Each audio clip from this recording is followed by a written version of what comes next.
Les infos compliquées, ça m'avait pas manqué.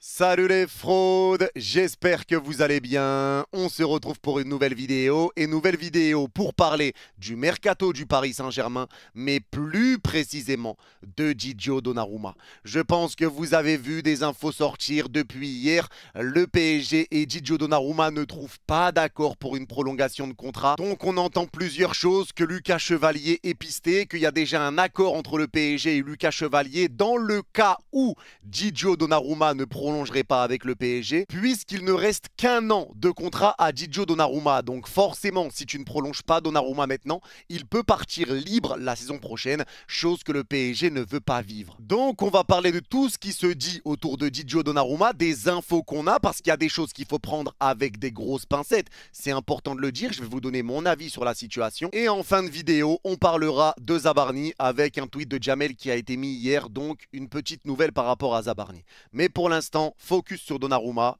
et on est parti. On commence tout de suite. Lucas Chevalier fait l'unanimité au PSG et est la priorité du club. Le gardien a déjà échangé avec Luis Enrique et est emballé par un transfert à Paris.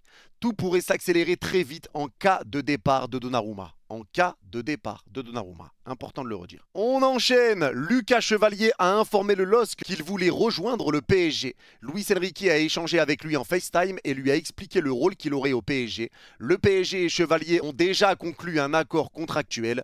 Nasser El Khelaifi mène les discussions avec le LOSC. On continue encore avec Fabrizio Romano. Le Paris Saint-Germain a trouvé un accord personnel avec Lucas Chevalier. Les discussions sont en cours avec Lille. La demande commençant à partir de 40 millions, comme le rapporte l'équipe. Le PSG commence à bouger car il n'arrive toujours pas à trouver un accord avec Gigio Donnarumma. Et on termine quand même avec ce tweet. Réunion de la dernière chance cette semaine entre Donnarumma et le PSG. Le club a sécurisé le deal Chevalier en cas d'absence d'accord. L'Italien ne rentrera pas dans sa dernière année de contrat sans avoir prolongé. Donc on arrive sur un moment qui est compliqué avec Donnarumma et il faut comprendre certaines choses.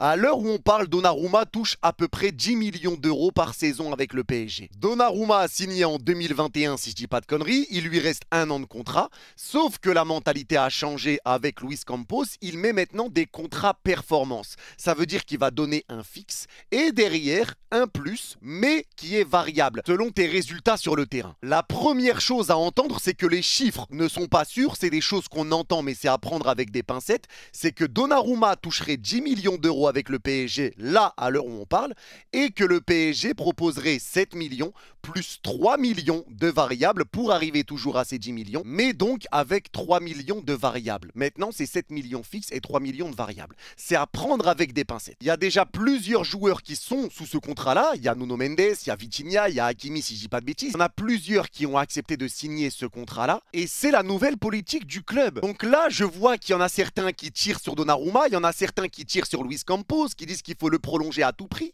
Mais il faut comprendre quelque chose. C'est que déjà, si tu cèdes à Gigio Donnarumma, parce que Donnarumma, apparemment, veut un fixe. Il ne veut pas de variable, il veut un fixe. Et si tu donnes un fixe à Donnarumma, ça va te régler un problème à l'instant T, mais ça va t'en ramener d'autres, parce que si tu donnes un fixe à Donnarumma, les autres joueurs qui sont sous variable, ils vont venir te voir, et ils vont te dire, mais attends, moi aussi je veux un fixe. Je veux plus ton variable alors, c'est quoi ces conneries?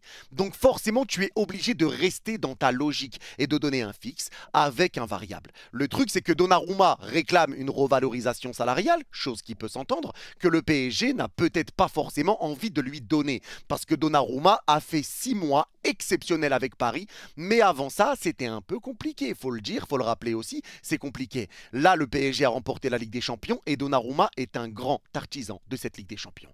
Qu'on le veuille ou pas, Donnarumma est un grand artisan de cette Ligue des Champions. J'oublie pas son match retour contre Liverpool, j'oublie pas son match contre Aston Villa, aller-retour, surtout le retour, j'oublie pas son match contre Arsenal, aller-retour, les parades qu'il nous a fait quand on était dans le brouillon au Parc des Princes dans les 15 premières minutes et les triples parades qu'il nous a sorti, la séance de pénalty contre Liverpool. On n'oublie pas tout ça.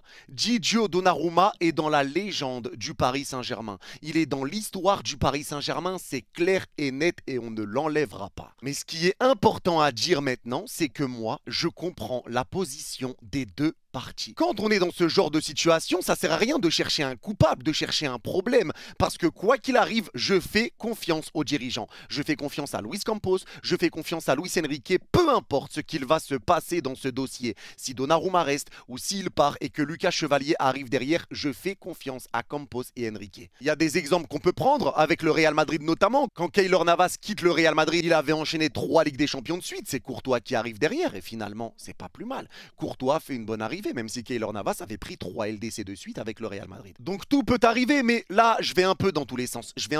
Donc je vais revenir sur ce que je suis en train de dire. Moi, je comprends les deux parties. Je comprends le Paris Saint-Germain, qui reste toujours dans ses contrats performance, c'est totalement normal, avec un club qui, à prendre avec des pincettes, n'a pas forcément envie d'augmenter énormément Gigi Donnarumma, parce qu'on ne sait pas si Donnarumma réclame 20 millions, 18 millions, on ne sait pas. Les chiffres sont à prendre avec des pincettes, donc c'est dur de parler de ça. C'est dur, il y a un accord qui doit être trouvé et il va falloir le trouver. Mais je comprends le PSG avec ce fixe et ce variable selon les performances parce que c'est la mentale du club et surtout tu essayes de dégraisser un peu les salaires. On le voit, Skriniar qui avait 16 millions de salaire, Asensio 14 millions de salaire, c'est fini tout ça. C'est fini, ça n'existe plus. Là maintenant c'est des contrats performance et tu ne vas pas surpayer les joueurs. C'est des choses qui sont mises en place pour le bien du club encore une fois parce que beaucoup ne voient que le problème à l'instant T mais c'est des choses qui sont importantes à mettre en place. Parce que quand tu vas venir à Paris, tu sais où tu vas mettre les pieds. C'est terminé de surpayer les joueurs pour les faire venir ou autre. C'est fini le club Med, tout ça c'est terminé. Donc je comprends Paris de rester sur cette idée de variable parce qu'apparemment c'est vraiment le variable que Donnarumma refuse. Il le refuse apparemment. Encore une fois, grosse pincette, grosse guillemets, mais apparemment c'est le variable qui pose problème à Gigio. Mais donc moi je comprends Paris sur cette proposition parce que pour Paris l'augmentation n'est pas forcément nécessaire parce qu'il est resté quand même 4-5 ans au Paris Saint-Germain et il y a eu des petits moments qui ont été compliqués. Tu termines sur 6 mois extraordinaires, ça c'est clair et net, on l'enlève pas. 6 mois extraordinaires, mais Paris n'a peut-être pas forcément envie de l'augmenter pour les 6 excellents derniers mois qu'il a fait. C'est une position qui peut se comprendre, mais si tu te mets à la place de Donnarumma, lui, il a un salaire fixe à 10 millions d'euros, et maintenant sur le nouveau contrat, on te propose 7 plus 3, à prendre encore une fois avec des pincettes, hein, vous avez l'habitude. Mais donc Donnarumma peut se dire, mais moi ça me va pas. Et ça, on peut l'entendre, c'est compréhensible, parce que c'est quelque chose qui ne va pas dans son sens, parce que c'est différent de ce qu'il avait. On peut comprendre que Donnarumma ne souhaite pas baisser son salaire, surtout après 6 mois exceptionnels qu'il a sortis. C'est des choses qui peuvent s'entendre, donc encore une fois, c'est des négociations. Le PSG a ses idées, Donnarumma, lui, a ses idées aussi, donc il va falloir essayer de trouver un accord. Et le fait qu'il ne reste qu'un an de contrat à Donnarumma, ça pousse le Paris Saint-Germain à essayer de chercher une autre cible. Et cette cible n'est autre que Lucas Chevalier. Alors là aussi, à prendre avec des pincettes, est-ce que c'est réel ou pas? Est-ce que c'est un coup de com' pour mettre la pression à Donnarumma pour dire hé, nous, on a déjà une autre option, donc si tu ne prolonges pas, tu vas partir et tu pars cet été pour ne pas partir libre? C'est qu'encore une fois, personne n'est irremplaçable au Paris Saint-Germain. Même si je vous le dis, moi, ça me ferait chier de voir Donnarumma partir. Après les 6 mois qu'il nous a fait, la première Ligue des Champions qu'il a remportée avec le club, ça me ferait chier. Et c'est dingue parce que les gars, avant ce match retour contre Liverpool, il y en a beaucoup, et moi le premier, qui ne pouvait pas voir Donnarumma et qui militait pour récupérer Lucas Chevalier sur le mercato d'été, on militait, mais derrière, il y a ces 6 mois. Il y a ces 6 mois. Il y en a beaucoup qui disent, ouais, mais il y a 6 mois, vous vouliez le dégager. Oui, mais les choses changent. Les choses changent. Et les 6 mois qui ont été faits par Gigio Donnarumma, sans lui, tu ne prends pas cet LDC. Donc il faut comprendre aussi les supporters parisiens qui n'ont pas envie que Gigio parte. Ça se comprend, ça s'entend. Parce que Gigio a amélioré un petit peu son jeu au pied, parce que Gigio nous fait remporter la Ligue des Champions, pas à lui tout seul, mais c'est clairement un grand artisan de cette Ligue des Champions qui est remportée. Il va très certainement remporter le trophée Yashin. C'est le meilleur gardien de la saison. Donc il faut comprendre aussi qu'il y a un pincement, que les supporters du PSG n'ont pas envie que Donnarumma parte. Maintenant, moi, encore une fois, je n'ai pas envie que Donnarumma parte. Mais s'il part, je fais confiance à Luis Enrique, je fais confiance à Luis Campos et on souhaitera bon vent à Donnarumma et on lui dira merci pour tout. On ne l'oubliera jamais, ça c'est une certitude. Mais maintenant, il y a des choses à prendre avec des pincettes, il y a des infos sur lesquelles il faut se méfier. Il faut faire attention quand même, parce que Donnarumma l'a toujours dit. Lui, son agent, il l'a toujours dit. Je veux rester au Paris Saint-Germain. Je suis bien au Paris Saint-Germain. Encore au mois de juin, il avait dit, on est en train de négocier le contrat, mais j'ai pas doute sur le fait que ça va se faire. Je veux rester à Paris. Je suis bien à Paris, je veux rester à Paris. Donnarumma veut rester, mais c'est une négociation de contrat. Et ça serait dommage que ça se casse comme ça, avec un accord qui n'arrive pas à être trouvé sur le contrat. Mais si ça doit être le cas, eh ben ça sera le cas. Alors est-ce que, encore une fois, Lucas Chevalier, c'est une vraie info, que le PSG a déjà un accord, etc. Est-ce que c'est une fausse info? Est-ce que c'est pour mettre la pression à Donnarumma? Ou est-ce que juste vraiment tu sens que les négociations ça pue, donc tu sécurises aussi tes arrières? Parce que ça c'est normal. Si tu vois que ça n'avance pas avec Donnarumma, que tu sais qu'il lui reste qu'un an de contrat, qu'il va devoir partir obligatoirement cet été pour pas partir libre, tu es obligé de préparer tes arrières. Donc tu vas voir un gardien français, peut-être le meilleur gardien français cette saison, un gardien qui est exceptionnel, il a été excellent cette saison. J'oublie pas ses matchs avec Lille en Ligue des Champions contre l'Atlético Madrid où il a dégoûté Sorloth, contre le Real Madrid et j'en passe. Il a fait une compétition totalement dingue, Lucas Chevalier. Il a fait une compétition totalement dingue. Maintenant, attention quand même, parce qu'il va arriver dans un registre différent, au PSG, avec beaucoup de pression, etc. Mais on sera là pour l'accompagner. Si Lucas Chevalier arrive, on sera là pour l'accompagner. Carrément, Lucas Chevalier, il y en a certains qui l'insultent sur les réseaux, il n'a rien demandé. Il y en a qui insultent Donnarumma, il y en a qui insultent Luis Campos, mais il ne faut pas débarquer non plus. C'est des négociations. Donc le club fait tout déjà pour préparer ses arrières. Donnarumma, lui, a le droit de réclamer ses droits. Le PSG a le droit de protéger ses droits aussi. Donc ça ne sert à rien d'insulter les gens ou autres. S'il y a un accord, tant mieux, on sera tous contents. S'il n'y a pas d'accord, on va se serrer la main. Bonne chance à Donnarumma pour la suite et merci pour tout, on ne t'oubliera pas. Maintenant, oui, je vous le dis, je vous le répète, je ne veux pas que Donnarumma parte. J'ai pas envie. Maintenant, encore une fois, c'est pas encore fait. Il peut se passer des choses. C'est vrai que là, ça pue un petit peu, mais il peut se passer des choses. Maintenant, si c'est vraiment Lucas Chevalier qui arrive et qui a un départ de Donnarumma, on fait confiance à Lucas Chevalier. C'est un top gardien. C'est un gardien jeune. Il a 23 ans. Il a déjà fait des top performances. Il va arriver au PSG, club champion d'Europe, avant une Coupe du Monde en plus. Donc, ça peut être aussi un moyen pour lui de se montrer. Il a certes encore quelques défauts, mais c'est des choses qui vont être travaillées par le staff. Mais il faut rappeler quelque chose aussi pour Gigio. C'est qu'on n'a jamais senti un climat où Gigio Donnarumma était réellement désiré à Paris. Je m'explique. On l'a vu en Ligue des Champions, Donnarumma répondait pas présent sur les premiers matchs. Contre le Bayern, il joue pas. C'est Savonov qui joue. Le jeu au pied, ça posait des problèmes à Luis Enrique. Et Donnarumma est un joueur que Luis Enrique n'a pas choisi. Il est arrivé, Donnarumma était là. Donc peut-être que Luis Enrique ne compte pas spécialement sur Donnarumma aussi. Il y a beaucoup de possibilités, il y a beaucoup de choses. Peut-être que Luis Enrique, il veut garder Donnarumma. Peut-être que Luis Enrique n'a pas spécialement envie de le garder plus que ça. On ne sait pas ce qui se passe. On ne sait pas ce qui se dit. Nous, on voit que des infos sortir un petit peu et on se fait des spéculations, on s'imagine des choses dans notre tête. Mais la réalité, c'est qu'il faut laisser bosser et maintenant, on verra ce qui se passera derrière. En cas d'accord, il prolongera. S'il n'y a pas d'accord, il partira. Il y a des offres de Galatasaray, il y a des offres de United, de City qui sont en train aussi de vérifier ce qui se passe autour de ce gardien. Donc, on verra. Mais c'est vrai que cette situation est un petit peu relou et j'espère qu'il y aura un accord. Mais s'il n'y a pas d'accord, eh ben, c'est Lucas Chevalier qui a de grandes chances de débarquer. Et si Lucas Chevalier arrive, on lui fera confiance, on lui sera le meilleur et on sera là pour l'accompagner. Mais c'est clair, il faut quand même comprendre que là, les supporters, on a cette attache avec Donnarumma sur les 6 derniers mois.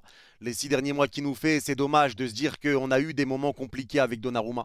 Des moments où ça a été dur, des moments où il nous a coûté des points, des moments où il nous a coûté des qualifs même en Ligue des Champions. Mais là, on voulait continuer avec lui après les 6 mois qu'il nous a fait. La première Ligue des Champions remportée par le PSG avec un Donnarumma XXL. On s'est dit que peut-être ça y est, ça allait être le déclic pour lui, la libération aussi pour lui. Donc c'est pour ça que je le dis. Il faut comprendre que les supporters n'ont pas envie de le voir partir. Mais il faut comprendre que s'il part, il faut faire confiance à Luis Enrique et à Luis Campos. Que j'en vois aussi pas mal sur les réseaux insulter Campos sur Twitter à longueur de journée. Ça insulte Campos et le binoclard et lui et truc et truc. Mais les gars, vous avez toujours pas compris. Ça remercier Campos, ça s'excuser à Campos à tout va après la Ligue des Champions, ça s'excuser pour tout. Et là, un mois après la Ligue des Champions, ça retape sur Campos, ça remet tout sur Campos, ça réinsulte Campos. Mais vous allez comprendre quand. Laissez-les bosser. Il n'y a rien qui sort côté PSG, il n'y a rien qui fuite, ils bossent en soum-soum. Cette info qui est sortie de Donnarumma, on a appris en même temps l'accord entre le PSG et Chevalier, l'accord. Tout est sorti en même temps. Laissez bosser en sous-marin. Et on fait confiance aux dirigeants. Ça veut dire que peu importe la décision qui sera prise, qu'il y ait un accord avec Donnarumma ou non, je respecterai le choix des dirigeants. Ça me ferait chier de perdre Donnarumma, mais je respecterai les choix de Enrique et de Campos. C'est tout, ça s'arrête là. Parce que c'est la nouvelle politique du club et ça prouve aussi que si tu ne veux pas t'y plier, tu t'en vas. Tu t'en vas, tu ne peux pas laisser à Donnarumma un contrat fixe sans une partie basée sur les performances en sachant que tu les as déjà données à tout le monde. Parce que j'en vois certains dire donnez-lui 15 millions, donnez-lui 13 millions, donnez-lui 18 millions. Oui, mais les autres qui ont signé un contrat avec des performances, qu'est-ce qu'ils vont dire derrière ? Qu'est-ce qu'ils vont dire? C'est pour ça que tu ne peux pas tout faire. Et il faut continuer de faire comme ça parce que c'est une bonne chose. Ces contrats-là sont une bonne chose. Donc si tu n'acceptes pas le variable, si c'est vraiment ça le problème, ou si tu acceptes le variable mais avec une petite augmentation salariale, on ne sait pas. Peut-être que Donnarumma il dit moi je veux pas de variable quoi qu'il arrive, ou peut-être que Donnarumma il dit bah écoutez le variable je veux bien, mais dans ce cas-là faites-moi une augmentation. C'est des choses qui s'entendent. Et encore une fois, peut-être que le PSG n'a pas envie d'augmenter Donnarumma parce qu'ils veulent pas rester que sur les 6 derniers mois qui ont été excellents, mais ils oublient pas ce qui s'est passé avant. Et à la place de Donnarumma se dit j'ai fait 6 mois exceptionnels, j'ai remporté la première Ligue des Champions de l'histoire du club, je mérite plus. Ça peut s'entendre. Les deux parties s'entendent et c'est ça qui est important à dire. C'est qu'il n'y a pas besoin de chercher un coupable ou autre. Les deux cherchent à créer un équilibre. Les deux parties cherchent à se mettre bien, à être cohérents avec leurs choix et avec ce qu'ils pensent. Donc on ne peut pas en vouloir à l'un ou à l'autre. Maintenant, si Donnarumma en vient à partir, on sera dégoûté. Mais on fait confiance au staff, fait confiance à Enrique, à Campos et on fera confiance à Chevalier qui aura de grandes chances d'arriver en cas de départ de Didio. On fera confiance peu importe ce qui se passe et on n'oublie pas l'évolution qu'il a eue parce que avant Salzbourg, regardez les stats de Didio Donnarumma avant le match contre Salzbourg en Ligue des Champions et regardez Donnarumma après le match contre Salzbourg en rouge.